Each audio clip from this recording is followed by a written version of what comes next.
Salut tout le monde, salut ceux qui nous rejoignent. Venez, venez les amis, on va parler sécurité routière, c'est important, merci d'être là. On a un grand débat qui nous attend avec des témoignages, des infos aussi. Je vais vous raconter un petit peu l'actualité du combat sécurité routière qu'on mène sur les visites médicales d'aptitude à la conduite dans ce chaos politique du moment, mais on continue, le combat continue, comme je dis souvent. Bonsoir à tous ceux qui nous rejoignent. Vous êtes à l'heure, vous n'avez rien manqué. Je disais, on va parler de sécurité routière, d'aptitude à la conduite. Je suis heureuse de vous voir vous connecter. Vraiment, ça me fait chaud au cœur. Ce live est très important si vous nous rejoignez. On va vous laisser la parole aussi. Vous allez pouvoir poser des questions. On va vous tenir au courant de ce qu'on fait, du combat. Voilà. J'attends que mes compères du moment rentrent sur le live. Voilà. Bonjour à tous. Je vais dire bonjour plusieurs fois. C'est un exercice que j'ai pas l'habitude de faire, le live. Mais je suis contente de le faire parce que il y a une meilleure proximité. Voilà. Mais je vais essayer de m'en sortir parce que c'est moi qui modère ce soir. Mais je vais inviter des gens sur ce live, des gens importants. J'attends, on va commencer avec Samuel qui va arriver. Il y aura Karima Deli, l'eurodéputée avec laquelle je travaille sur ce projet de loi de visite médicale d'aptitude à la conduite. Et il y aura aussi Florène qui mène le collectif Sauver des vies c'est permis. Elle va vous en parler, on va vous en parler. Surtout, la première des choses, ce live permet aussi de à la fois vous parler de l'actualité, de ce qu'on fait en ce moment sur la proposition de loi, mais aussi de vous inviter fortement à témoigner, à envoyer vos témoignages sur Sauver des vies c'est permis. On a besoin de ça, on en parlera. Alors, je vais attendre un petit peu. Je vais attendre avec Samuel. Samuel, il arrive. Ok. Je vais accepter Sam. Ce sera mieux que de parler toute seule finalement. En tout cas, merci d'être là. On va parler de plein de choses.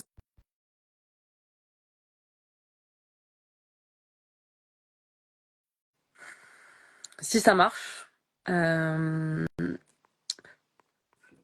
Tac, tac, tac. On a plein de choses à vous dire. Ah, il est là, Samuel. Bonsoir tout le monde. Salut Sam. Salut. On est hyper à l'heure, hein, mais les retardataires vont arriver. Hein, ils vont prendre en cours de route. Oui. De toute façon, avoir du temps. Toi, ton temps est compté, je crois. Bonjour à tous ceux qui nous rejoignent. Bonjour. Salut à tous. Je vais juste introduire Sam pour ceux qui ne le connaissent pas. C'est le papa de Cléo, que vous connaissez tous, ma petite Cléo. Voilà, une jeune fille extraordinaire qui est championne de tennis fauteuil, championne de France de tennis fauteuil et qui parle déjà des Jeux paralympiques. Voilà, c'est une rencontre merveilleuse et Samuel, voilà, je suis la plus heureuse du monde depuis que vous êtes dans ma vie. Et nous donc. Et tu es avec nous dans ce combat. Tu es quelqu'un de très important pour nous. Au-delà d'être le papa chanceux de Cléo, tu es médecin. Et donc, tu vas nous parler du volet médical Ouais. sur ce projet de loi de visite médicale d'aptitude à la conduite. Donc, je te laisse la parole. Et encore une fois, je le redis, je me permettrai de te couper peut-être pour Bien sûr. recontextualiser pour ceux qui arrivent, mais on va pouvoir échanger ensuite, répondre à toutes vos questions. Donc, restez avec nous. Et pour ceux qui ne peuvent pas rester, ce live sera disponible en replay. Sam, tu as la parole. On t'écoute. Ok. Donc bonsoir tout le monde. Donc comme l'a dit Pauline, moi j'interviens à deux titres en tant que père et époux de victimes. Mais je pense que il y a aussi la plus-value que je peux apporter au projet et au débat, c'est un petit peu je vais pas dire mon expertise, mais mon analyse en tant que médecin généraliste, médecin de proximité, médecin de famille. Alors, je vais commencer tout de suite, rentrer dans le vif du sujet en rappelant ce qui existe aujourd'hui dans la loi, ce que dit la loi aujourd'hui. La loi, elle, pour être un peu concis, hein, pour être un peu, pour bien résumer, il y a deux aspects. Il y a du côté du patient, c'est ce que la loi impose au patient, et puis ce que la loi impose ou en tout cas préconise aux médecins généralistes. La première chose qu'impose la loi aux patients, c'est de dire que si un patient se sait porteur d'une pathologie susceptible d'altérer son aptitude à la conduite automobile, eh bien celui-ci a théoriquement, je dis bien théoriquement, l'obligation de faire contrôler son aptitude par un médecin agréé préfectoral. Ça, c'est, je dois le dire, à ma connaissance, après 25 ans d'exercice en médecine de ville, c'est quelque chose qui est peu ou pas appliqué. Et en fait, ça n'est pas non plus contrôlé par les autorités. Non, ça, il y a Que deux les... choses. C'est que c'est à la fois, on ne sait pas qu'on peut faire ce signalement en préfecture, à la fois, c'est très peu connu des forces de l'ordre. Et d'ailleurs, la sécurité routière a récemment fait une campagne pour réinviter les gens qui ne le savent pas déjà, qui peuvent voilà, faire ce signalement. Et nous, on trouve ça d'ailleurs assez injuste parce que la responsabilité individuelle et des familles d'avoir ce mauvais rôle, on en parlera, mais c'est quand même assez dur. C'est ça. Mais ce que tu dis, c'est que le médecin a le devoir de conseil Alors, aujourd'hui seulement. c'est le deuxième volet. Donc, moi, je donnais le volet le devoir du patient. S'il se sait malade, porteur d'une pathologie susceptible d'altérer sa conduite, voilà, son attitude à la conduite automobile, il doit se signaler et il doit se faire contrôler spontanément auprès des médecins agréés. Il doit prendre rendez-vous pour faire valider son aptitude. Ça existe déjà. Mais c'est pas connu et c'est pas fait et c'est pas contrôlé. Et ensuite, du côté du médecin, si le médecin, lors de son examen d'un patient de passage ou d'un patient qu'il connaît en tant que médecin traitant, comment dire, constate dans son examen clinique des pathologies ou des signes cliniques ou des raisons de, de, d'émettre un doute quant à l'aptitude à la conduite automobile de son patient, le médecin a le devoir de conseiller le patient, de dire au patient, écoutez, je pense que là, j'ai des raisons de douter de votre aptitude et il va falloir que vous vous fassiez contrôler par un médecin préfectoral. Éventuellement, le médecin peut donner des noms de médecins préfectoraux agréés. Ce sont généralement des médecins de ville qui sont simplement agréés, qui peuvent examiner un patient à la demande du patient et puis lui délivrer une aptitude ou alors, à ce moment-là, suspendre l'aptitude à la conduite automobile, soit temporairement, soit définitivement. Mais encore une fois, le médecin va pouvoir donner ce conseil. Le médecin a le devoir de noter dans le dossier médical du patient qu'il a donné ce conseil. Et ensuite, le patient va sortir du cabinet et il va ou pas mettre en application ce conseil, ou Oui, l'entourage du c'est-à-dire patient. que le médecin le note dans son dossier, mais c'est plus pour se protéger lui en cas de C'est un peu peut-être. ça. C'est pour dire, Voilà, ah, bah moi je l'avais dit. je l'ai signalé, Je l'ai signalé mais il n'y a à la aucune famille. suite garantie derrière. Si le patient ne fait pas une démarche de par Voilà. lui-même, il se passe rien. Je n'ai pas la certitude et je n'ai pas la possibilité de contraindre le patient et je n'ai pas la certitude qu'il le fera. Et je n'ai pas la certitude que sa famille, si jamais j'ai alerté la famille parce que j'ai un doute sur la capacité à comprendre du patient, je n'ai pas de capacité à m'assurer que la famille met les choses en œuvre. Et dernière chose, je n'ai aucun droit, et je n'ai même pas, ouais, je n'ai pas le droit d'adresser de manière un peu autoritaire, en faisant un courrier ou en appelant le patient, enfin, en appelant un confrère agréé, je n'ai pas la possibilité de contraindre le patient d'aller voir le médecin Et préfectoral. Je c'est n'ai, tout l'enjeu, tout le problème de ce pourquoi on se bat, c'est qu'il y a ce fameux secret médical oui, qui c'est ça. t'empêche, enfin, aujourd'hui, qui empêche le médecin de faire quoi que ce soit pour signaler un patient qui est vraisemblablement inapte. C'est ça? Ok, ok. Je fais une petite pause parce que nos collaborateurs Karima et Florène signalent qu'elles ont envoyé une demande pour Ouais, se connecter. on vous accepte dans un second temps, les amis. Oui, oui, c'est nos prochains invités. Là, on laisse parler ça, mais après, je prendrai Donc Karima, voilà. bien sûr.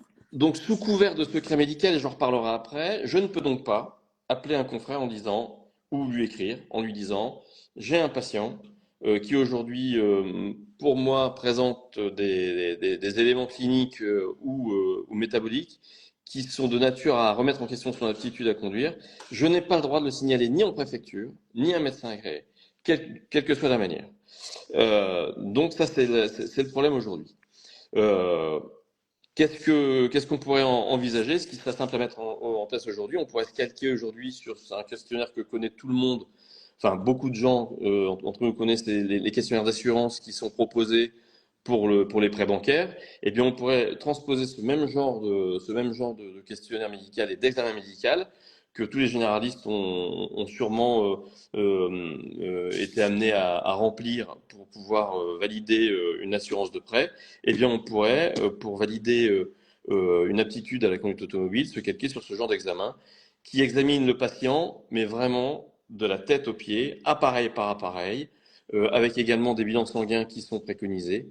Et ça permettrait en fait de diagnostiquer et de passer en revue la santé du patient. Et à ce moment-là, soit à l'issue de cette consultation, le patient ne présente pas de signes susceptibles d'altérer son aptitude à la conduite automobile, et à ce moment-là, c'est tout, pas de souci. Il continue comme ça. Euh, Soit effectivement il y a un doute, et le médecin généraliste devrait avoir la possibilité d'orienter non seulement vers un spécialiste, mais aussi s'il y a un doute sur, je prends un exemple, sur un problème neurologique ou un problème cardiaque ou un problème de diabète qui est mal équilibré ou un problème d'épilepsie, le médecin envoie vers un spécialiste, devrait pouvoir dire maintenant il va falloir que vous voyiez un médecin agréé aussi qui statuera sur votre aptitude. Euh, Or ça, aujourd'hui, bah, c'est pas possible, on ne peut pas le faire. Et on Euh, pourrait envisager, parce que cette histoire de secret médical, c'est ce qu'on défend nous, hein, et il y a deux écoles un peu dans les médecins, c'est que sous couvert du secret médical, on peut pas, entre guillemets, signaler un patient. Sauf que ce qu'on fait à la médecine du travail, c'est que ça revient à ça, c'est-à-dire qu'on oui, déclare c'est si ça, l'employé est apte ou inapte, sans pour autant dévoiler le contenu de son inaptitude. c'est Donc ça. on peut respecter le secret médical et pour autant, voilà, dire qu'il y a une aptitude. Bah, tout à fait. Aujourd'hui, en fait, dire que quelqu'un est inapte comment dire, ne constitue pas en soi une violation d'un secret médical. Ça, c'est Comme très tu l'as très bien important. dit, je vais donner un exemple très pratique que j'avais déjà repris. Imaginons, je reçois un monsieur âgé de 35 ans, hein, quelqu'un dans la fleur de l'âge, à qui est arrivé un problème sur un genou, par exemple. Il s'est fait opérer du genou. C'est un peu compliqué. Il est couvreur. Il monte sur les toits tous les jours. Qu'il pleuve, qu'il vente, qu'il fasse beau. Voilà. Mais là, il se trouve qu'il se fait opérer d'un genou pour quelque chose, un ménisque, je sais pas quoi. Et ça se passe pas très bien. Il y a des petites complications. Il marche en béquille. Et puis il va retourner au travail parce qu'il se sent incapable de retourner au travail. Le médecin du travail va l'examiner et puis il va lui dire non, non, attendez, votre genou, il n'est pas encore guéri. Aujourd'hui, moi, je ne peux pas vous autoriser à retravailler, à remonter sur un toit.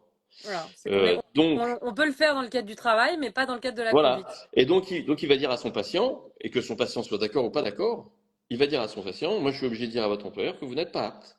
Ça, le médecin du travail a le droit de le faire. Il va donc dire à l'employeur un avis d'inaptitude au travail, temporaire ou définitive. Le patient devra la respecter, l'employeur également.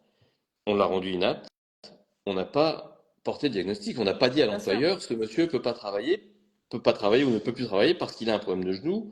Euh, on a simplement dit, il est inapte. Donc à ce moment-là, l'inaptitude est bien déclarée à l'employeur, qui n'est pas médecin. Le secret médical n'a pas été Tout violé. Donc, à fait. Et c'est euh, bien ça notre donc combat. C'est tout en respectant le secret médical, le médecin en tout cas pourrait pointer du doigt une inaptitude et donc aurait aussi cette obligation et cette responsabilité-là. oui, Et c'est ça le plus important parce que les médecins, ils ont un rôle inouï à jouer. Toi, tu envoies des patients tous les jours.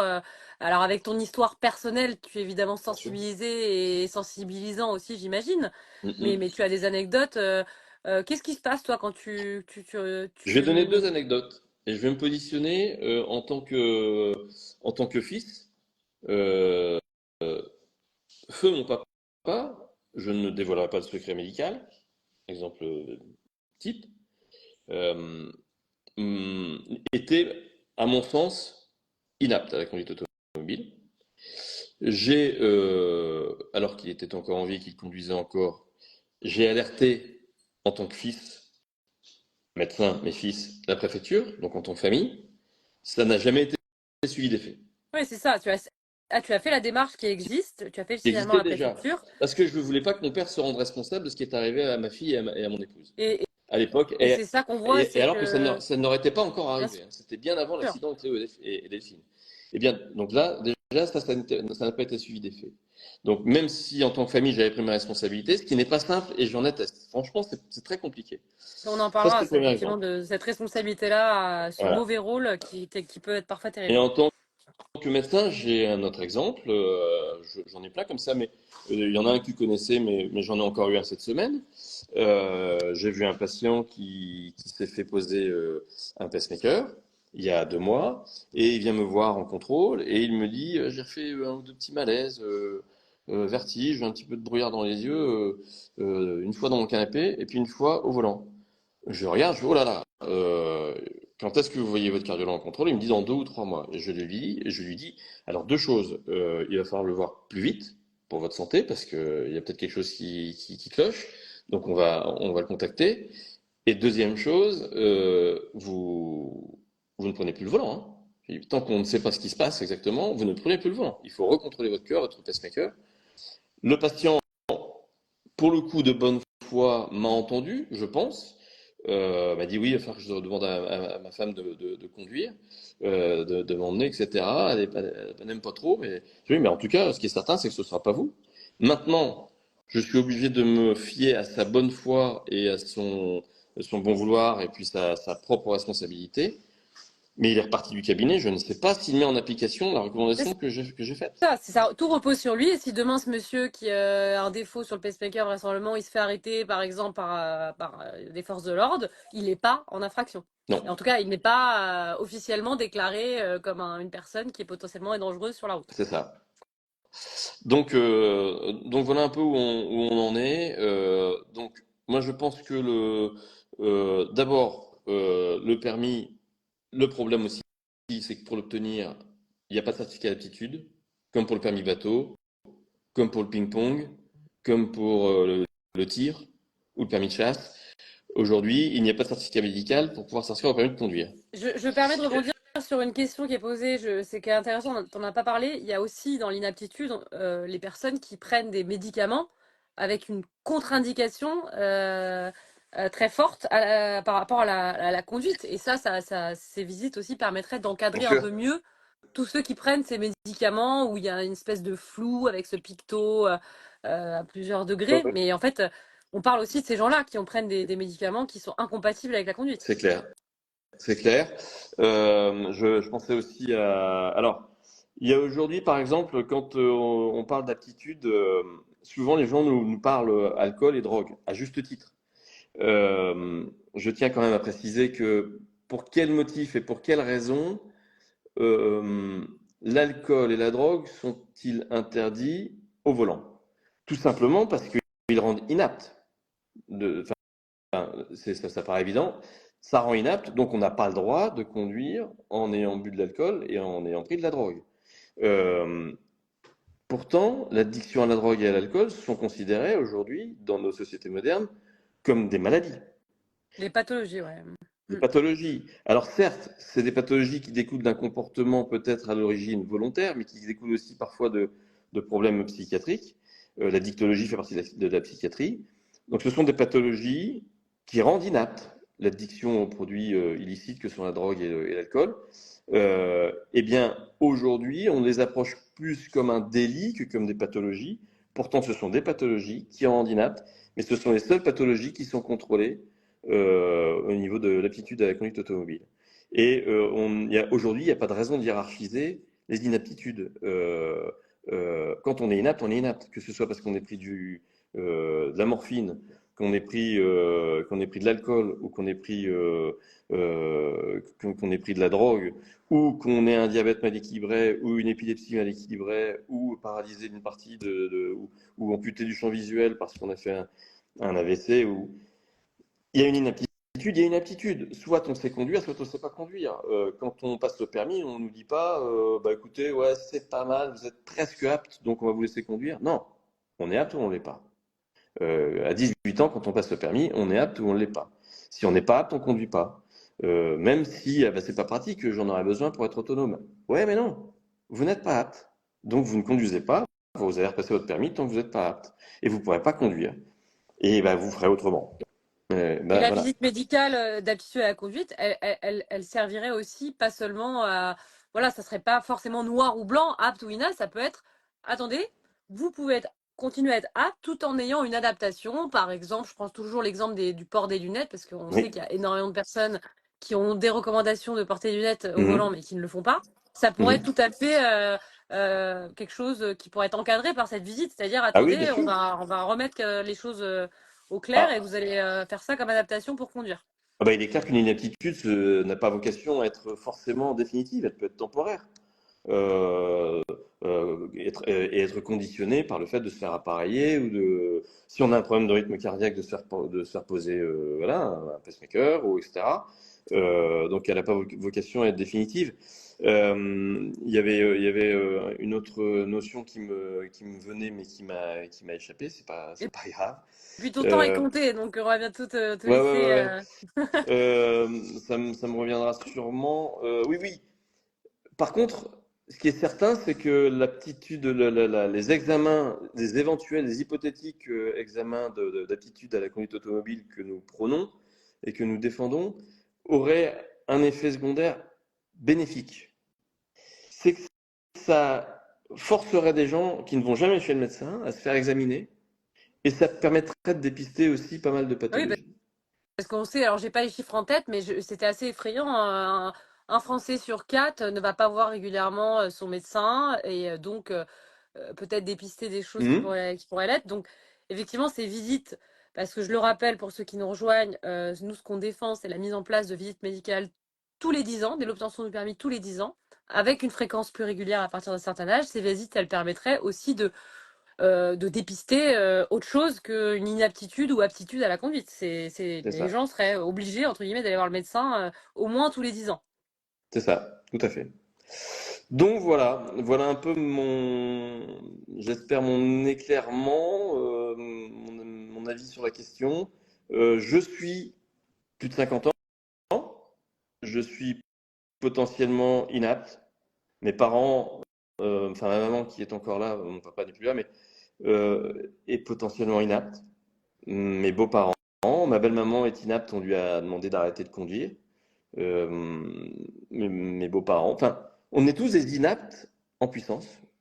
On ne sait pas forcément. Si on met de l'affect là-dedans, on n'a pas forcément le courage de regarder ses clés de voiture dans le miroir et de se dire, bah, peut-être que je les pose, ou en tout cas que je m'assure que c'est une bonne idée de continuer à conduire. Donc, enfin, voilà, on stigmatise personne, ni les malades, ni les personnes plus âgées. Simplement, on est tous potentiellement inaptes. Et je rappelle qu'à chaque fois, les accidents font deux camps de victimes. La famille de la victime corporelle et la famille de la victime. Et les familles, c'est des cataclysmes, et on peut en témoigner.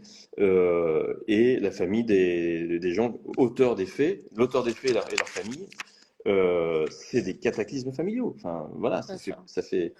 Donc, dans les deux cas, franchement, cette loi, elle n'a que des effets bénéfiques. Et après, si effectivement il y a un souci d'autonomie, il faut le prendre en charge. S'il y a un souci d'autonomie, il y a des gens à qui. Mais ça, je vous laisserai en discuter avec les gens qui ont travaillé sur le Non, mais sujet. merci.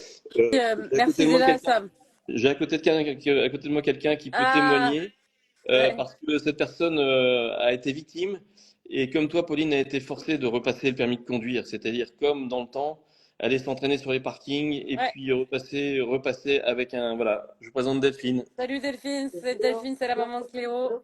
On est ravis de t'avoir. Ouais, ouais, bah nous, Delphine et moi, donc on a été blessés, on a perdu notre jambe et on a dû, quand on a un accident traumatique ou qu'on fait un AVC, c'est pour le coup une obligation. On doit repasser une visite et même un examen de conduite. Et donc, ouais, comme toi, Delphine, je suis repassée par cette case-là. Ça existe pour nous, donc Ça pourquoi ça existe n'existerait pas pour pour tout le nous. monde? Pourquoi ça existe pour nous et pas pour les autres? On ne sait pas encore, hein. Mais effectivement, aujourd'hui, moi, mon permis a une durée de vie. Donc, D'accord. voilà. Moi, je vous dis au revoir. Salut Sam, À merci bientôt. beaucoup. Salut. Non mais merci à vous deux. C'était chouette d'avoir Sam et Delphine. Je suis contente de te voir aussi.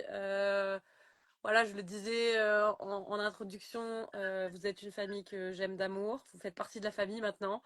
Et Sam, donc toi et Cléo, vous avez été victimes dans des circonstances assez similaires aux miennes par un conducteur et une conductrice très âgés qui voilà, a perdu le contrôle, qui vous a fauché.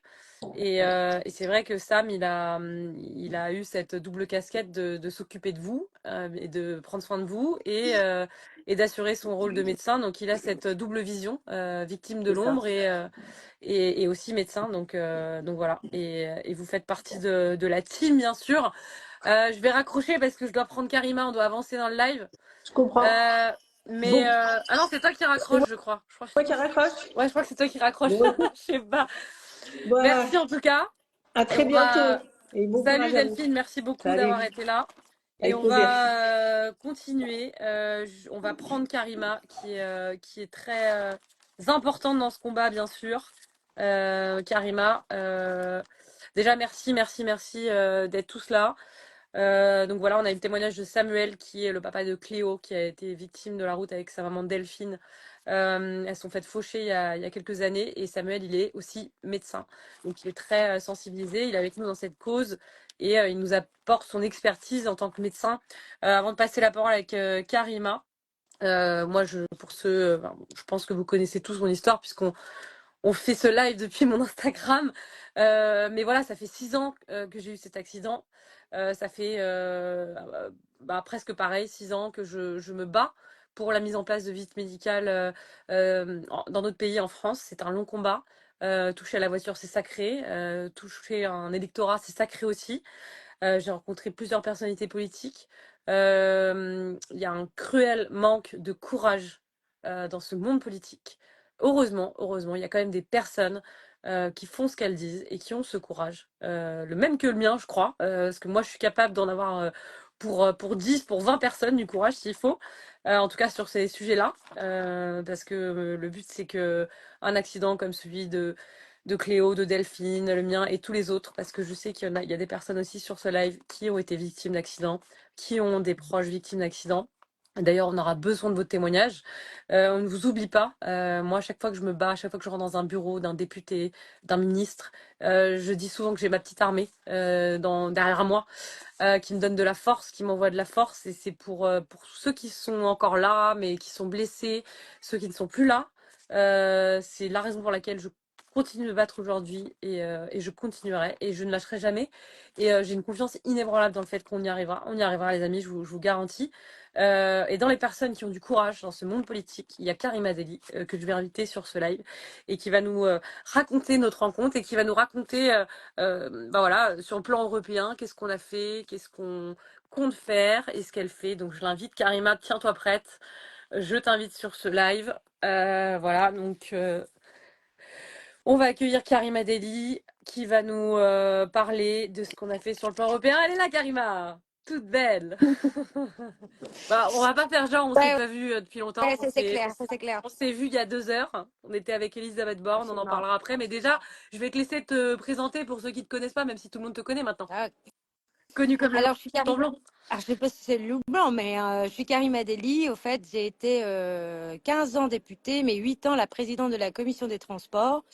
Et dans ce cadre-là, j'ai été la rapporteure, c'est ce qu'on appelle porter un texte, hein. Voilà, la tête de pont sur notamment la réforme du permis de conduire en Europe. Pourquoi?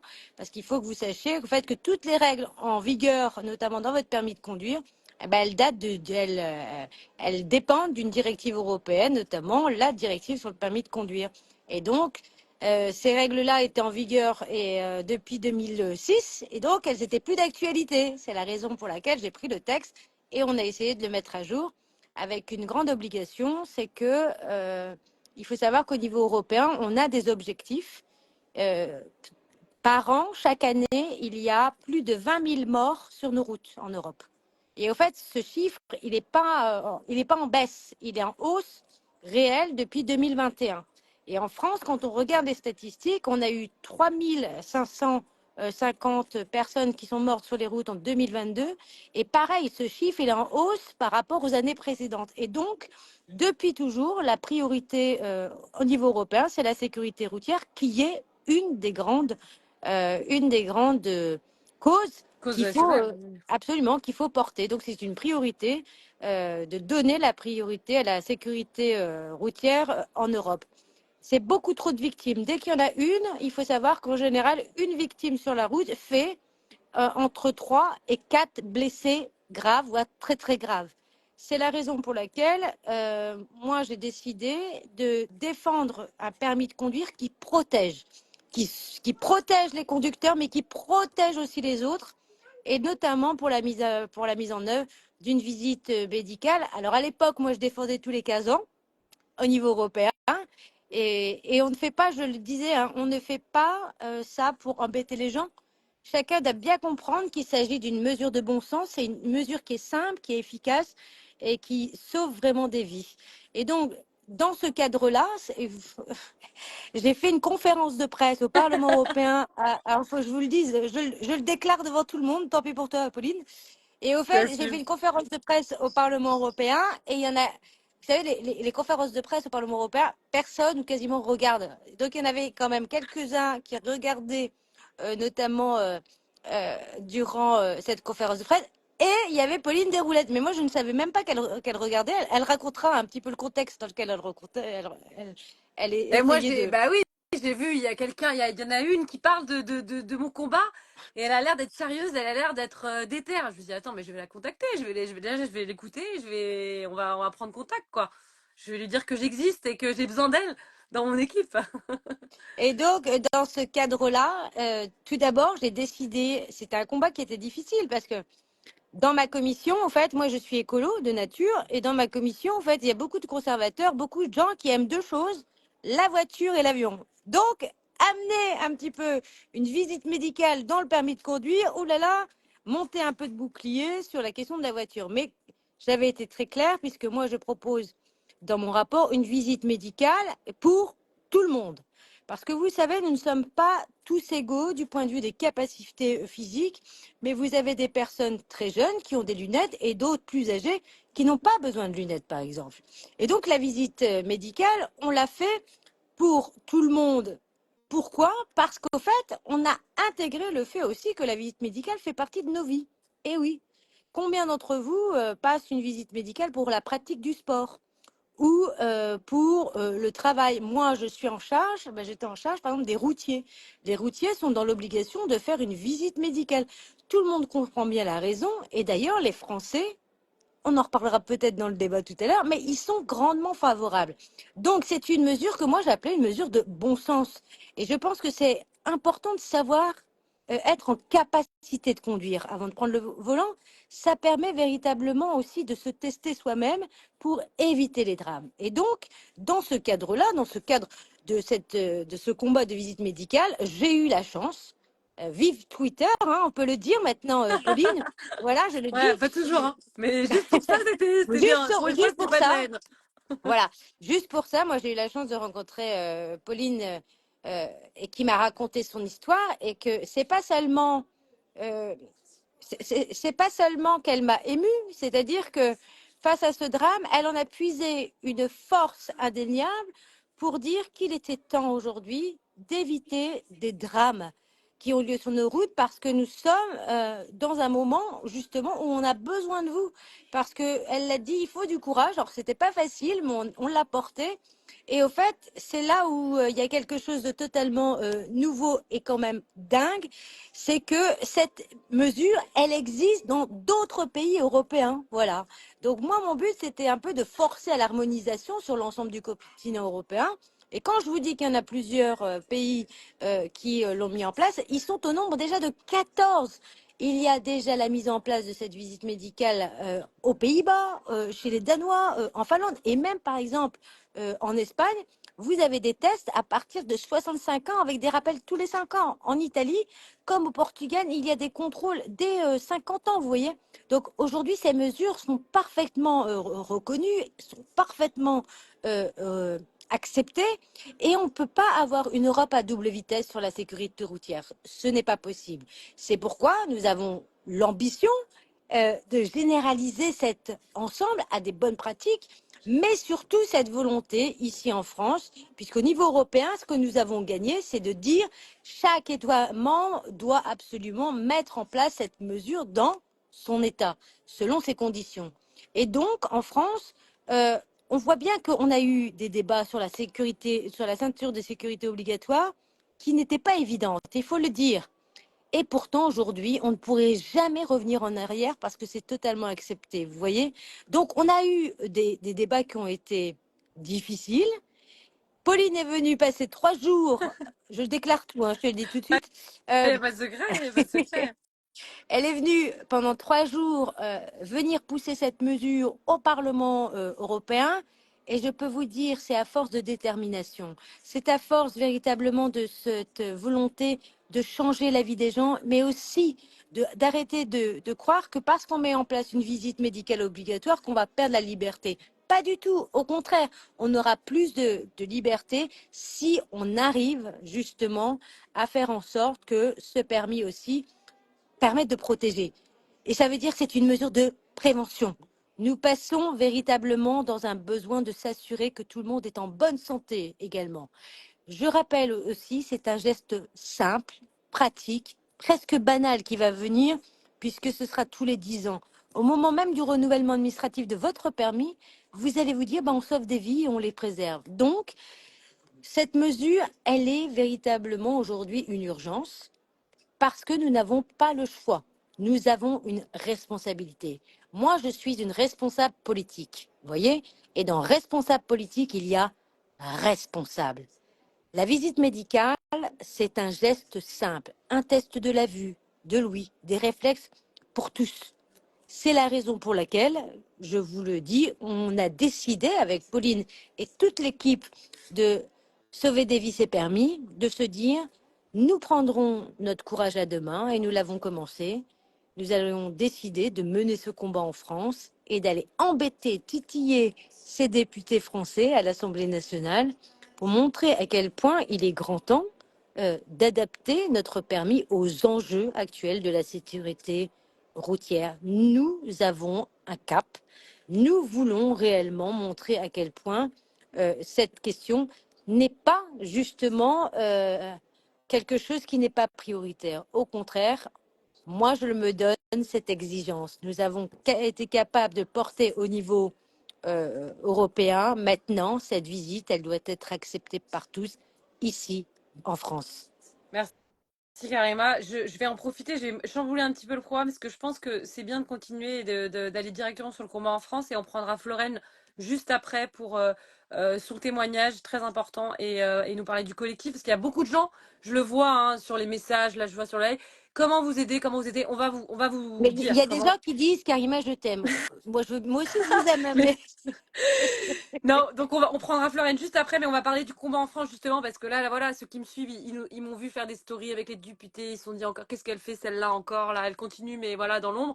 Moi je dis à tout le monde, le travail de l'ombre continue. Il y a quand même une situation politique en ce moment, on va pas se mentir, voilà, chaotique, on attend des trucs, mais nous, ça nous empêche pas d'avancer.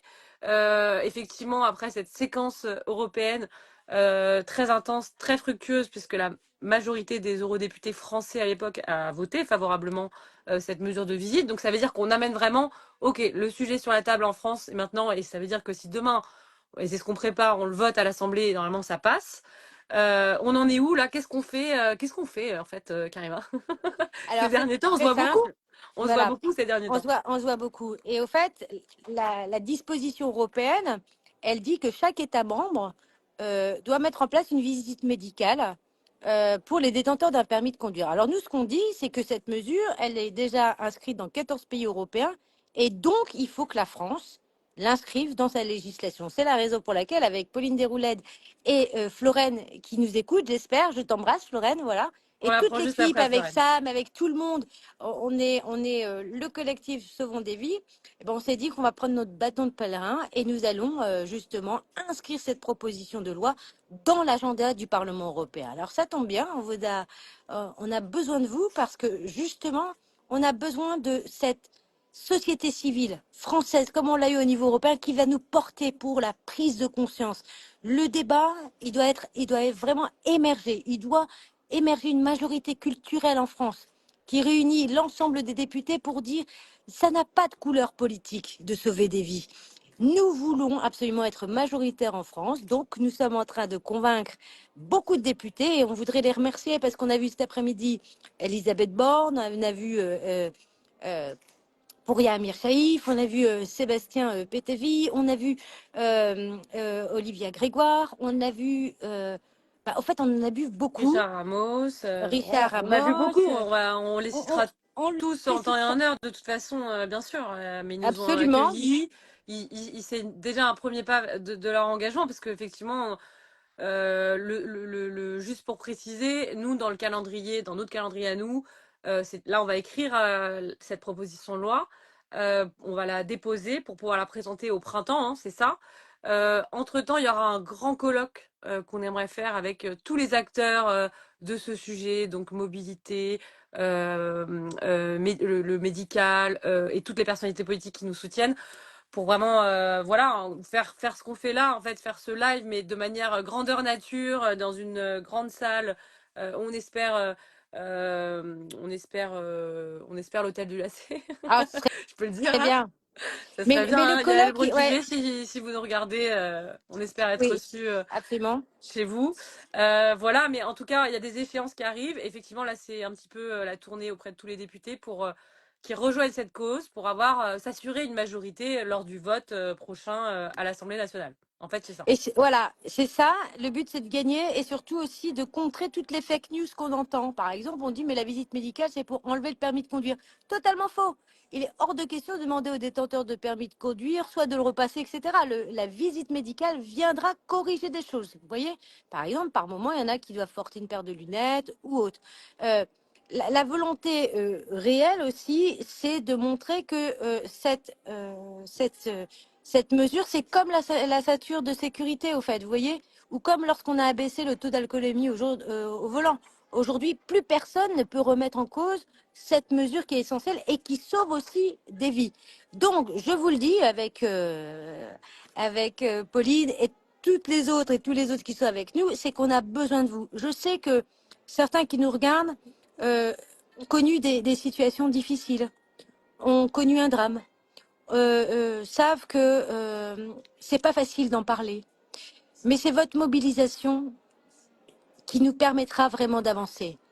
On s'est engagé dans cette bataille parce qu'on veut aussi, bah, que les gens puissent se dire qu'on est un lieu aussi où parler, qu'on comprenne qu'il y a des outils et des solutions. On a envie aussi de ne pas stigmatiser les gens. Donc cette mesure, elle n'est pas, comme on a entendu dans les fake news, et c'est un peu récurrent, une visite obligatoire, je demande pour les seniors. Non, ce n'est pas pour les seniors, c'est pour tout le monde. Et l'évidence, elle est véritablement d'accompagner aussi. D'accompagner ces mesures parce que tout le monde nous dira, mais vous, les législateurs, vous faites des mesures, mais à quoi ça sert? Eh ben, ça sert à transformer justement vos vies et surtout à éviter des nouveaux drames pour demain. Mais c'est pas juste des drames, c'est éviter des destins brisés, des familles qui sont meurtries. Et rien que ça, je peux vous assurer que moi, quand je me lève tous les matins et que je reçois un message de Pauline Desroulèdes ou de Florène et que je vois Sam qui nous écrit, je me dis, eh ben, ça donne un sens. Si je peux au moins essayer de faire en sorte qu'il y ait moins de blessés, qu'il y ait moins de morts sur nos routes, eh ben, je peux vous assurer que je le ferai et on va aller chercher la victoire. Et pour ça, on a besoin de Bah, vous. merci Karima, ça fait plaisir. En tout cas, oui, c'est juste redire pourquoi on a besoin de témoignages, en fait, parce que, comme tu l'as dit, il y a des gens qui nous regardent, qui sont dans l'ombre, qui d'ailleurs parfois veulent le rester parce qu'ils sont pas forcément encore réparés voilà, des drames qu'ils ont connus. et c'est c'est tout à fait respectable. Mais en fait, c'est très important, j'embraye là-dessus, c'est très important d'avoir des témoignages, même écrits déjà un témoignage écrit. Moi, j'en reçois beaucoup, mais maintenant, si vous avez un témoignage à faire, en plus de me le faire à moi, je répondrai toujours. C'est de le faire sur l'Instagram Sauver des vies, c'est permis. On va accueillir Florène dans un instant, parce que ces témoignages, ils vont nous servir dans la communication pour mener à bien cette loi, parce qu'en fait, on s'est rendu compte que voilà, Florelle le dira mieux que moi, les faits divers, donc les victimes derrière, c'est des vraies vies, c'est des vrais gens, c'est des vraies vies brisées, et qu'il faut mettre des visages sur ces faits divers. Voilà, dans la rubrique qu'on voit souvent dans les médias, faits divers, les visages, c'est à travers les témoignages qu'on va les découvrir. Vous avez vu celui de Samuel, vous connaissez celui de Cléo, Delphine à travers mes réseaux, vous connaissez mon témoignage. Et vous en connaissez d'autres certainement, mais on en a besoin encore de plus, parce qu'en fait, c'est pas que des cas isolés, tous ces drames, tous ces témoignages de vie. Quand je dis témoignages, il y a les gens qui ont été victimes, je dirais, directes. Il y a les familles qui ont connu un proche qui a été victime. Et les familles, elles ont c'est un impact, il y a des dommages collatéraux qui sont terribles dans les familles. Il y a des conducteurs aussi. En fait, tous les témoignages, tous les postes, les rôles de chacun, on a besoin de ces témoignages-là, en fait. Et comment vous pouvez nous aider? C'est apporter ces témoignages, c'est rejoindre l'Instagram Sauver des vies c'est permis, suivre la cause, en parler autour de vous. Voilà, en fait, plus on fera du bruit, plus on y arrivera. Et on a vu que les personnalités politiques qu'on rencontre, ils sont sensibles au-delà des histoires. Et quand il n'y en a pas qu'une, il y en a vraiment, vraiment beaucoup des histoires. En fait, là, on se rend compte que c'est réel, que ça existe, qu'il y a des êtres humains, qu'il y a des vies brisées. Et d'où ce nom, hein, Sauver des vies, c'est permis. Voilà, moi je tenais juste à faire cette petite parenthèse parce qu'on a besoin de tous les témoignages et on pense à voilà, toutes les victimes de l'ombre, on vous oublie pas. L'espace Sauver des vies, c'est permis. Il est là pour ça, pour vous aiguiller, pour vous écouter.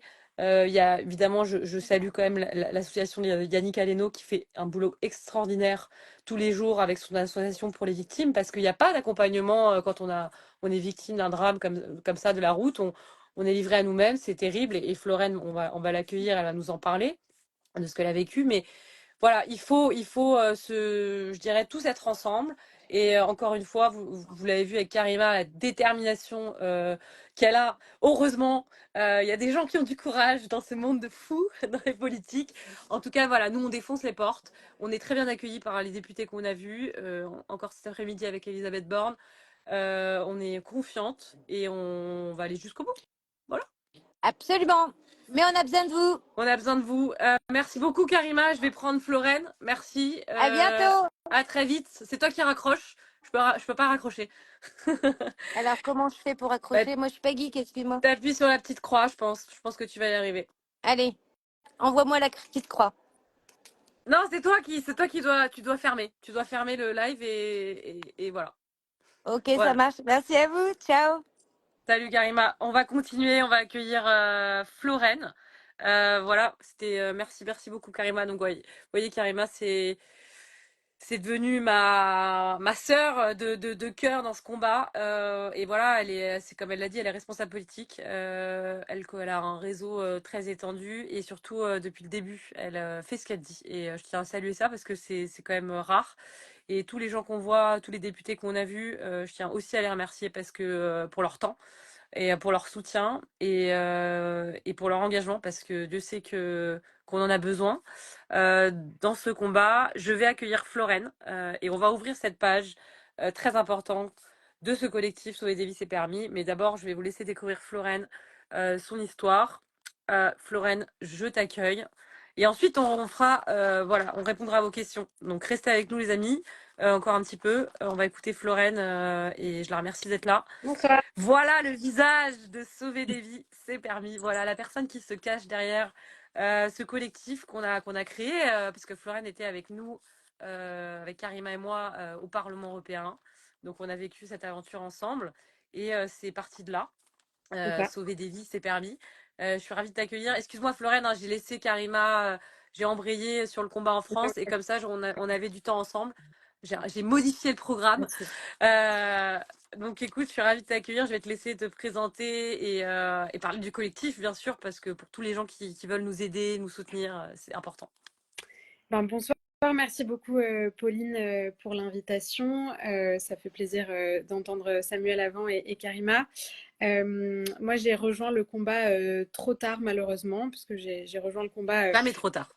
une fois qu'un drame avait touché ma famille. Ma maman est décédée il y a un peu plus d'1 an maintenant. Elle traversait le passage piéton devant chez nous. Elle allait faire une balade avec ses copines, comme elle avait l'habitude de le faire, dans les calanques à Marseille. Elle avait l'habitude d'aller se promener. Et un monsieur inapte à conduire a cru que ma maman était un objet sur la route et l'a renversée. C'était un passage piéton extrêmement protégé, c'était limité à 30 km/h, donc il y avait vraiment normalement tout qui était fait pour que ma maman puisse traverser tranquillement. Et pourtant, elle a été renversée, et puis ce monsieur a continué à rouler pensant que c'était un objet qui avait heurté sa voiture. Quand il est sorti de la voiture, il n'a pas compris ce qui venait de se passer. Ma maman est décédée juste après l'accident. On a appris la nouvelle avec mon frère, ma sœur et mon papa de manière extrêmement brutale. Et enfin, ça change notre vie. En fait, en moins d'une seconde, on a l'impression qu'il y a tout qui s'effondre.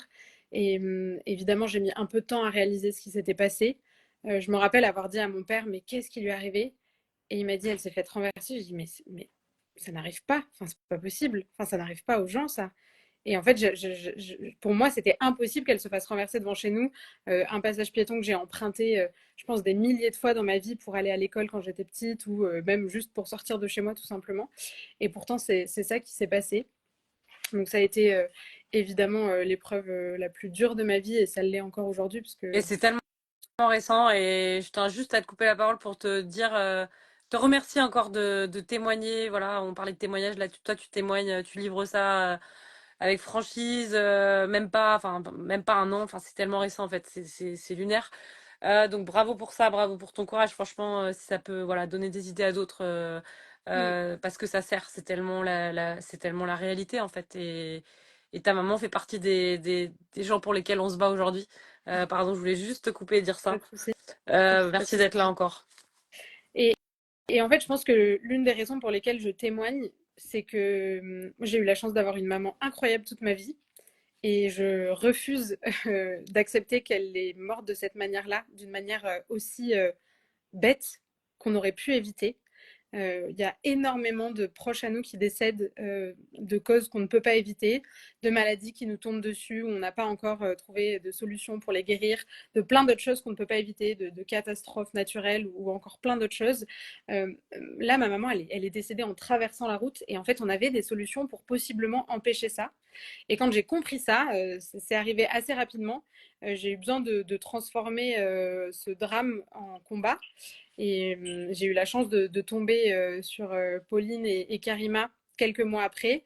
J'ai un peu hésité à rejoindre l'aventure aussi rapidement parce que c'est vrai que maman est décédée en novembre et le Parlement c'était en février. Et au final, je me suis rendu compte que j'avais vraiment envie et besoin de mener ce combat aussi parce que à partir du moment où ça m'est arrivé, je me suis mis à regarder sur Internet, à contacter d'autres personnes victimes et j'ai réalisé qu'on était des dizaines, des centaines, voire des milliers à être concernés. Et pour autant, on est toujours rangé dans la case fait divers, alors qu'on est un véritable fait de société. Au bout d'un moment, quand il y a autant d'accidents qui se produisent de la même manière, dans les mêmes circonstances, c'est plus un fait divers.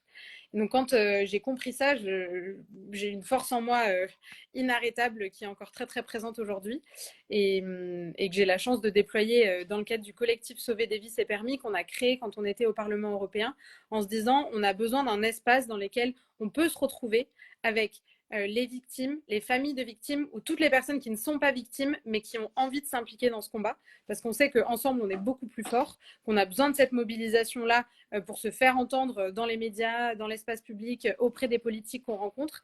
Donc c'est pour cette raison qu'on a créé le collectif avec pour ambition d'abord de pouvoir se retrouver, visibiliser nos histoires, donner à voir qu'en fait nos histoires elles nous ont impacté. C'est pas quand on perd quelqu'un, c'est pas on met quelques années pour s'en remettre, ça bouleverse complètement nos vies en fait, c'est tout qui change du jour au lendemain.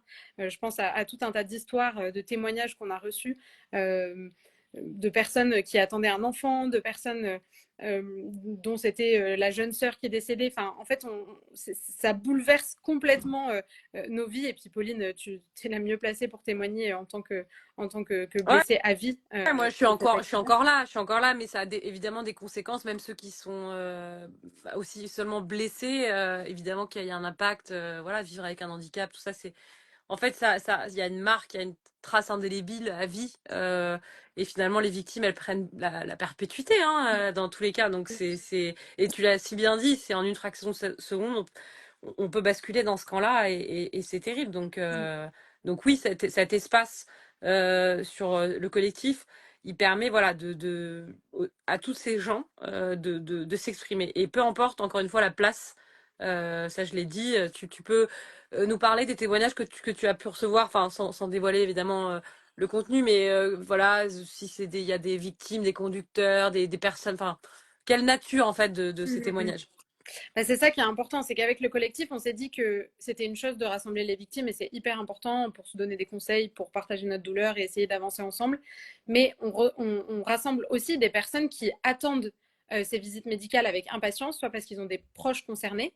On a reçu des témoignages de personnes qui nous disent: je ne sais plus quoi faire, mon papa n'est plus apte à conduire, j'ai beau essayer de lui dire d'aller chez le médecin avec lui, il n'y a rien à faire, il veut continuer à conduire.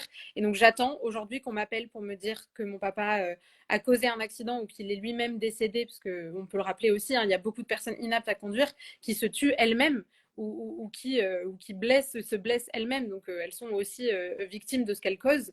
Et donc, on reçoit beaucoup de témoignages aussi de personnes inaptes qui nous ont dit: mais en fait, un jour, j'ai réalisé que j'étais inapte parce que j'ai failli causer un accident. Ça nous arrive de recevoir des témoignages de ce type et qui nous disent: mais en fait, plus jamais je reprendrai le volant dans cette condition médicale.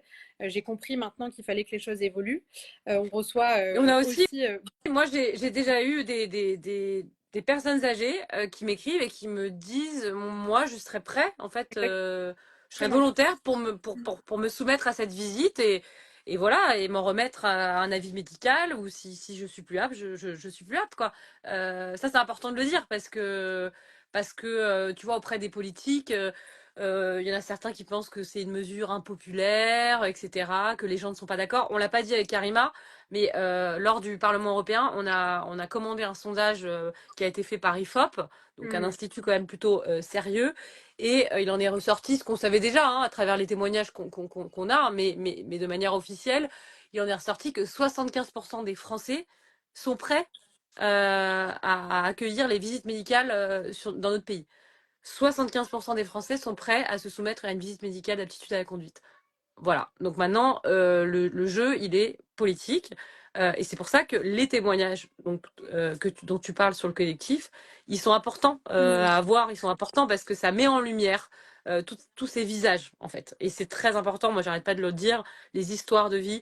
euh, voilà, ton témoignage, tout le monde n'en fait pas ce que tu es en train de faire, hein, maintenant dans le combat. Mais ça, chacun réagit comme il peut. Et on respecte ça, mais déjà de témoigner, c'est énorme pour nous et pour la cause. Et vous avez plusieurs manières de témoigner. Vous pouvez nous écrire sur Sauver des vies c'est permis. On a créé un petit questionnaire pour que vous puissiez nous rejoindre facilement, que vous soyez simplement concerné par le sujet parce que vous avez envie de voir les visites médicales mises en place, vous soyez victime directe, indirecte, qui que vous soyez, si vous vous sentez concerné, que vous avez envie de nous rejoindre, remplissez le petit questionnaire. Je pense qu'on va vous envoyer le lien dans le chat, vous aurez qu'à cliquer. Puis de toute façon, si vous nous rejoignez sur la page Instagram, vous pourrez y accéder très facilement. Et l'idée, c'est soit que vous nous envoyez un témoignage écrit si vous ne vous sentez pas de prendre la parole devant votre téléphone, devant une caméra, soit si vous vous sentez la capacité de le faire, nous envoyer une courte vidéo d'1 minute, 1 minute 30. On s'est rendu compte, et Pauline s'en rend compte depuis plusieurs années, mais on s'en rend compte tous les jours, le pouvoir des images est inarrêtable. Et quand on voit nos visages raconter ce qui nous est arrivé, raconter ce qui est arrivé à nos proches, on n'a pas le choix que de nous écouter. Et je pense que c'est ça qu'on doit faire dans les semaines, les mois à venir, c'est montrer que nos voix comptent, nos visages comptent, que chaque vie qui est victime est une vie enlevée et qu'il faut absolument légiférer le plus vite possible. Donc, si vous sentez le courage, envoyez-nous un court témoignage. Simplement, si vous voulez dire, moi, je suis prête à passer des visites médicales, n'hésitez pas à le faire aussi. On prépare une très très belle vidéo. Je ne sais pas si Pauline, Bah non, sans transition, mais avec la bonne transition, du coup, j'allais y venir, justement, le pouvoir des images. J'aime bien cette phrase, je le dis tout le temps et c'est tellement vrai. Justement, nous, voilà, on a la chance quand même d'avoir les médias avec nous qui voilà, relayent alors des drames. Ça, c'est plus dur parce qu'à chaque fois, moi, à chaque fois, ça me rappelle que j'ai pas encore réussi, même si je suis plus seule aujourd'hui. Mais ça rappelle que voilà, on n'a pas encore gagné ce combat. Mais je tiens aussi quand même à remercier les médias quand même d'en parler, de jouer le jeu. Au Parlement européen, on a été suivi vraiment du début jusqu'à la fin. Et donc voilà, il faut communiquer. Et justement, on a prévu de le faire. On attendait le bon timing. Donc c'est vrai que là, le timing politique fait qu'on va d'abord attendre que le gouvernement soit fait et voilà, et parler de ça après les fêtes. Ce qui n'empêche pas à chacun d'entre nous d'être sérieux pendant les fêtes et de ne pas boire au volant, surtout pas, je vous en supplie. Ça, c'est très important, obligé de le dire. Donc après les fêtes, on fera une grande campagne de communication. Je vous en dis pas plus, mais il y a énormément de personnalités que vous connaissez forcément. Allez, je vais quand même balancer deux, trois noms. Teddy Riner, Antoine Dupont. Voilà, ils sont avec nous. Ils soutiennent cette cause et ils nous ont préparé une vidéo. Voilà, donc on communiquera avec toutes ces vidéos, avec toutes ces personnalités début janvier pour lancer cette grande campagne de témoignages Sauver des vies, c'est permis, avec vos témoignages vidéo, comme l'a dit Florène, pour ceux qui se sentent, qui ont le courage, en 1 minute. On a besoin de votre témoignage, on a besoin de que vous racontiez ou simplement que vous dites que vous êtes pour, que c'est nécessaire, avec conviction, avec votre cœur. Voilà, ces vidéos, elles seront précieuses, ces témoignages, ils seront précieux et ils nous permettront de bien communiquer sur le projet de loi des visites médicales d'aptitude à la conduite. Ouais, et j'en profite pour remercier toutes les personnes qui se mobilisent au sein du collectif, parce que c'est moi qui prends la parole aujourd'hui, mais on est plusieurs à s'activer pour préparer des posts sur les réseaux sociaux, créer un site internet qui sera bientôt diffusable pour recueillir aussi tous les témoignages, parce que c'est pas facile quand pour personne, c'est facile en fait de recevoir un témoignage aussi terrible que ceux qu'on reçoit, mais c'est encore plus dur quand on est soi-même victime, donc on se relaye aussi pour les lire. Et donc je pense qu'il y en a quelques-unes qui sont là, quelques-unes, parce que pour l'instant on est beaucoup des femmes, mais vous êtes les bienvenus, qui que vous soyez pour nous rejoindre. Allez les garçons, on a besoin d'aide. allez, on rejoint la cause. cause. Je vais juste profiter de ta présence, Lorraine.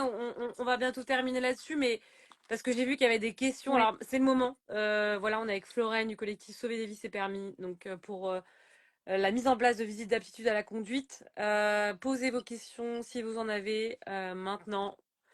En tout cas, c'est un espace. On va prendre ces quelques minutes pour répondre à vos questions. J'ai vu des questions passer tout à l'heure, mais c'était délicat de couper la parole aux uns ou aux autres. Et puis c'est important de vous présenter un petit peu les choses avec Samuel, notre médecin, Karima, notre personnalité politique et toi, Florène. Comment peut-on faire concrètement pour vous aider? Alors on va le redire, bien sûr. Florène, je te laisse répondre avec grand plaisir. Eh ben, vous allez sur la page Instagram de Sauver des vies, c'est permis et vous renseignez le petit questionnaire qui est dans notre bio. Et ensuite, vous allez recevoir un petit mail qui vous expliquera un peu l'état des besoins et comment est-ce que vous pouvez nous aider. Voilà, il faut vraiment en parler autour de vous, rejoindre ce collectif Sauver des vies, c'est permis. Envoyez vos témoignages si vous vous en sentez la force. Par écrit, déjà, ce sera très très bien. Et une petite vidéo d'1 minute si vous vous en sentez parce que ça joue grave en fait vraiment quand on voit les gens nous on le voit hein, quand Florène elle raconte son histoire devant les députés voilà ça calme tout de suite hein, c'est-à-dire que et pourtant elle est face à eux en train de se battre pour un combat sociétal.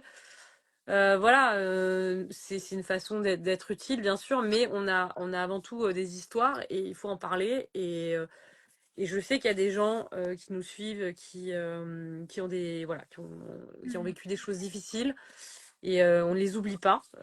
C'est à ça que sert ce collectif aussi. Je J'ai le vu une redis. question passer tout à Ouais, il y a une l'heure question. sur. Pardon, vas-y. Ouais, vas-y, Ouais, vas-y, vas-y. tout J'avoue, à j'ai l'heure, pas j'ai vu tout une vu. question passer sur comment ça se passait dans les pays autour de la France pour les visites médicales. Et ben, c'est ce que disait Karima. En fait, il n'y a pas une harmonisation, donc chaque pays est différent. Par exemple, en Italie, jusqu'à 50 ans, il faut renouveler son permis tous les 10 ans. Et quand on le renouvelle, on a une visite, un contrôle médical. Entre 50 et 70 ans, on renouvelle tous les 5 ans son permis et donc visite médicale. Et après 70 ans, c'est tous les 3 ans. Il y a d'autres pays comme le Royaume-Uni où c'est à partir de 70 ans qu'il y a les visites médicales. Il y a le Portugal aussi, c'est à partir d'un certain âge.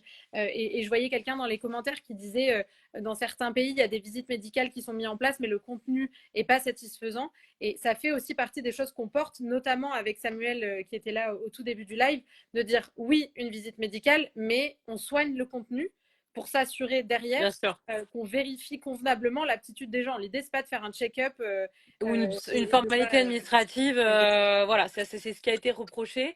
Je rappelle pour ceux qui nous rejoignent, hein, on est là pour parler de visite médicale, de faire un état des lieux. On est là avec Florène qui représente le collectif Sauver des vies, c'est permis. On est en plein lobbying avec les députés, nos députés français, que je remercie de nous avoir reçus. Ils sont nombreux, on aura l'occasion de les citer, de les mettre en avant. Parce que le but, c'est voilà, de déposer une proposition de loi à l'Assemblée nationale au printemps, une loi transpartisane. Alors j'apprends des mots moi ces derniers temps. Ce monde transpartisan, c'est en fait on le dit depuis longtemps. Ce sujet de sécurité routière, il n'a pas de couleur politique, donc c'est une loi qui serait déposée avec plusieurs partis, plusieurs couleurs politiques. Et c'est d'ailleurs c'est assez fort de faire ça parce que voilà, nous on a vu des députés de gauche, de droite, de centre. On veut voir tout le monde en fait parce que encore une fois l'engagement de chaque député compte pour faire passer cette loi à l'Assemblée nationale. Et on a besoin du monde civil, on a besoin des Français, on a besoin de votre soutien pour témoigner notamment ou simplement soutenir la cause sur l'Instagram qui a été communiqué dans la conversation, je l'ai vu passer. Sauver des vies, c'est permis. Voilà. D'ailleurs, on voit que ça épargne personne parce que même parmi les députés qu'on a rencontrés, on a des députés qui sont aussi concernés et qui Bien ont sûr. aussi eu des proches à eux victimes. Et en fait, on voit bien qu'on touche une corde sensible qui concerne énormément de monde. Et je ne l'ai pas dit tout à l'heure, mais en fait, l'ultra majorité des messages qu'on reçoit sur la page, c'est en fait, qu'est-ce qu'on attend? Pourquoi c'est pas mis en place? Et les trois quarts des personnes à qui on en parle, ils nous disent, mais juste, on ne comprend pas en fait. Enfin, ça semble être une évidence.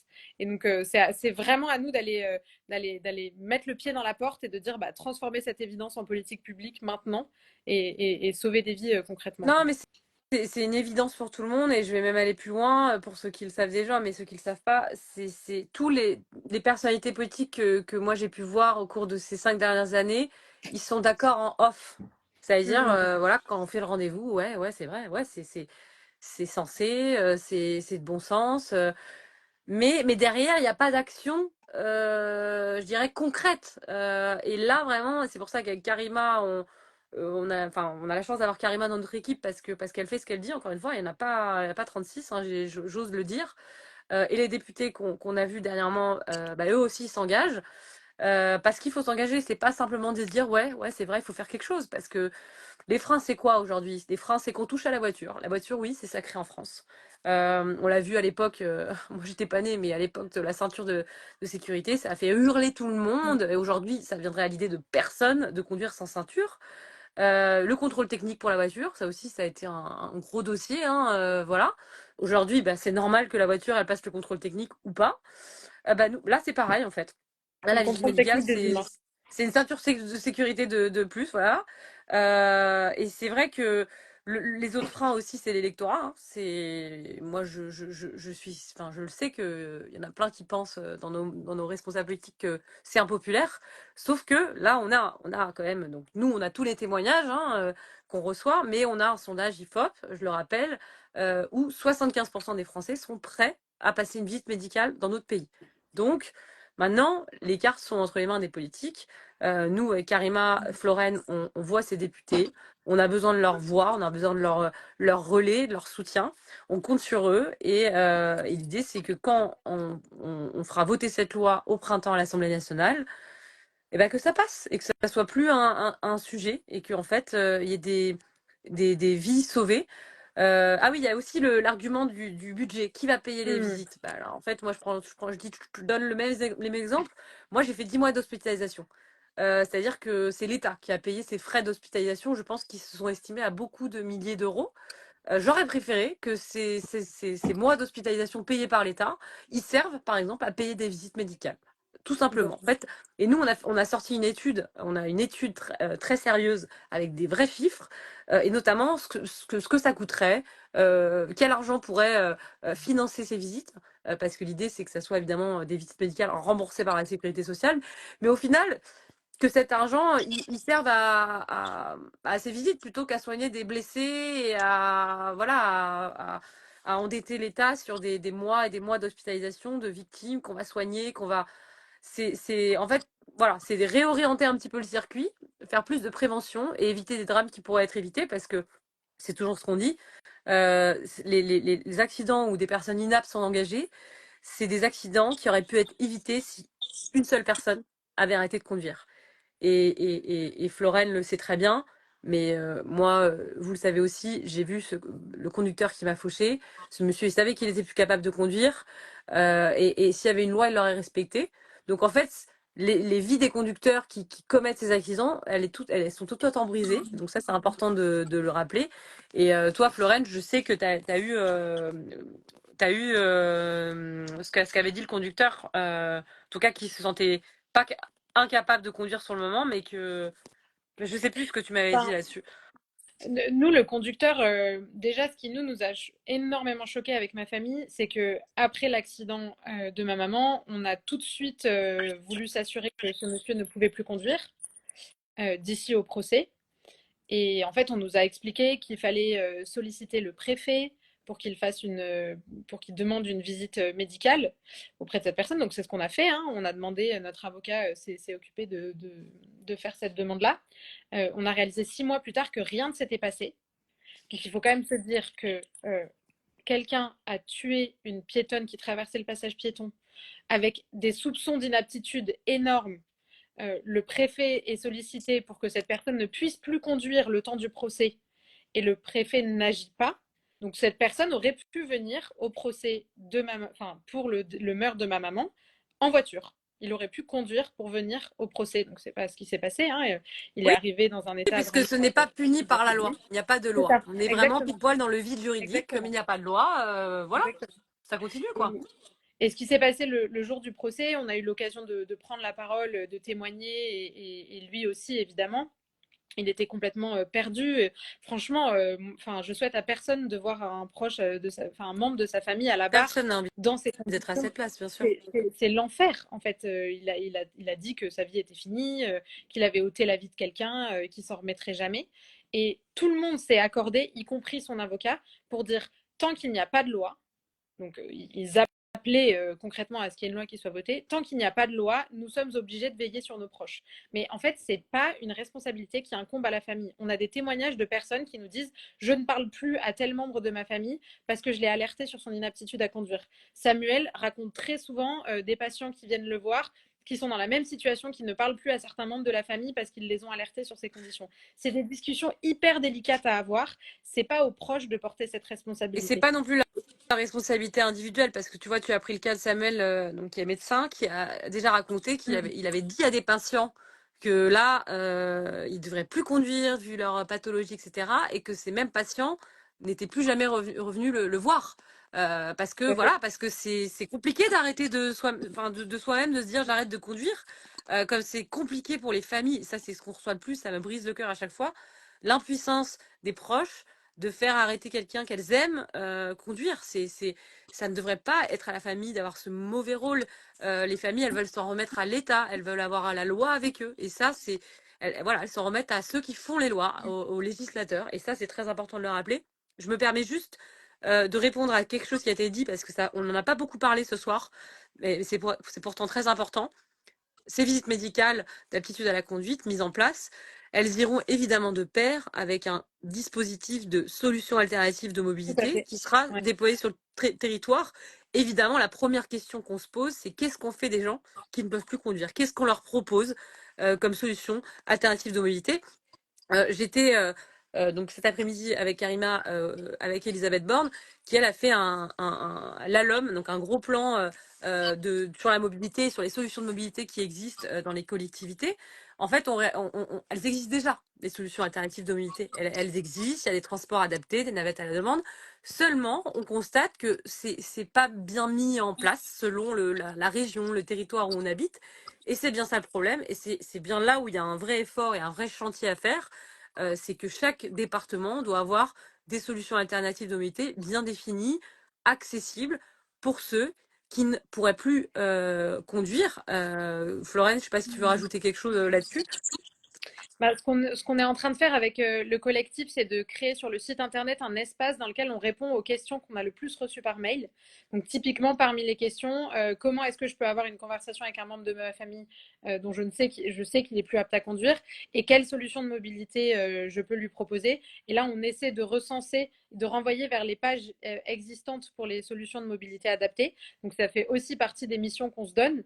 Et sur les solutions de mobilité, il y a plusieurs choses. Il y a la première, c'est qu'il y a déjà des choses qui existent et qu'il faut qu'on les Voilà, communique plus. j'allais dire, il y a un vrai problème de communication parce que on se rend compte qu'on a plein de solutions, mais que la communication n'est absolument pas bonne selon là où on habite d'ailleurs. Mais effectivement, il faut se tourner vers sa mairie, savoir ce qui existe, ce qui est fait, son département.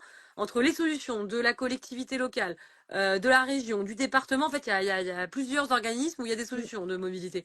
Et après, il y a aussi des dispositifs qui pourraient se créer.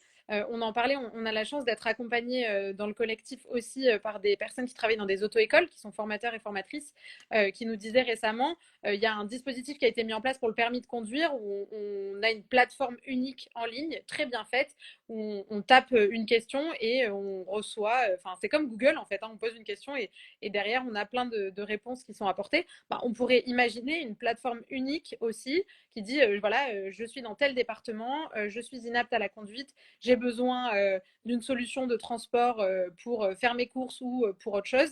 Et ensuite, on a une liste de propositions qui s'offrent à nous. Et ça, on ne l'aura que quand on aura porté le plaidoyer pour les visites médicales, parce qu'il n'y a qu'en faisant ça que derrière, on arrivera à avoir des solutions de mobilité. Elles existent, il faut les communiquer. Pour ça, on a besoin aussi d'avoir une plateforme et pour ça, on a besoin d'avoir une loi qui rend ça possible, quoi. Donc, en fait, tout va dans le même sens et il faut qu'on en arrive à se dire que ce n'est pas une solution de laisser le volant à une personne inapte à conduire. Toutes les solutions sont meilleures que celle-là.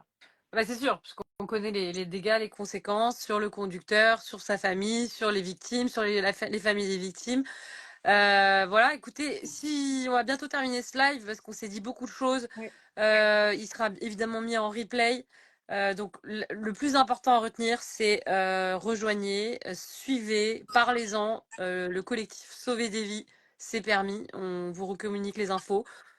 Pour apporter votre soutien, pour apporter votre témoignage. On l'a bien dit ce soir, c'est très important d'avoir votre témoignage, votre soutien. Comment vous pouvez nous aider en apportant votre soutien et votre témoignage, en parlant autour de vous et en suivant Sauver des vies, c'est permis. C'est que le début. Le combat continue, comme je dis souvent. Je regarde si. Voilà, on merci d'avoir remis le lien de Sauver des vies, c'est permis. Merci. Il y aura un site internet prochainement, comme l'a dit Florène, où vous pourrez poser vos questions. Il y a une grande campagne de communication qui arrive avec plusieurs personnalités que vous connaissez tous, des sportifs, des animateurs télé, voilà, de divers horizons qui apportent leur soutien publiquement à cette cause de visite médicale. C'est important en fait d'afficher que c'est censé pour tout le monde. On a parlé des solutions alternatives de mobilité, voilà, qu'il ne faut pas oublier et qui existent déjà. On a parlé des médecins, du rôle qu'ils ont à jouer. Voilà, qu'est-ce que j'essaie de me refaire On a tout dit. Je crois qu'on a tout dit. Il reste plus qu'à remercier. Florène, je te remercie infiniment. Déjà, je te remercie pour tout depuis le début, d'être avec nous, pour ton courage, d'avoir été au Parlement avec nous, même pas un an après le décès de ta maman. Ta maman, elle est avec nous tous les jours, on se bat pour elle. Voilà, elle nous apporte la force. J'ai une pensée pour les autres victimes et proches de victimes que je connais aussi. Là, je pense à Joséphine, je pense à Camille, je pense à la petite Margot. Voilà, je pense à. Voilà, pour pas les citer, mais je suis émue quand j'en parle parce que voilà, c'est des vraies personnes, des vrais gens. Et c'est pour eux qu'on se bat, c'est pour eux qu'on va continuer à se battre. Le combat continue, on va y arriver, on a besoin de vous. Merci beaucoup d'avoir suivi ce live. Merci pour vos Merci mots. beaucoup. Merci, merci, merci. Et le combat continue. Merci Florène, encore une fois. Et à la Bonne prochaine. soirée. À très vite. Merci tout le monde. Le combat continue, ouais, exactement. Ouais. Gilbert aussi, voilà, je fais des petits messages perso. Merci Marie-Dominique. Merci Jennifer, merci Marion, merci Rémi, merci voilà tout le monde, Marie-France. Merci Sandrine. Merci à tous. Merci à tous, le combat continue. Et passez de bonnes fêtes, soyez prudents, prenez pas de risques, prenez soin de vous et de vos proches. On vous aime. Ciao. Bye bye. Salut Florian, ciao.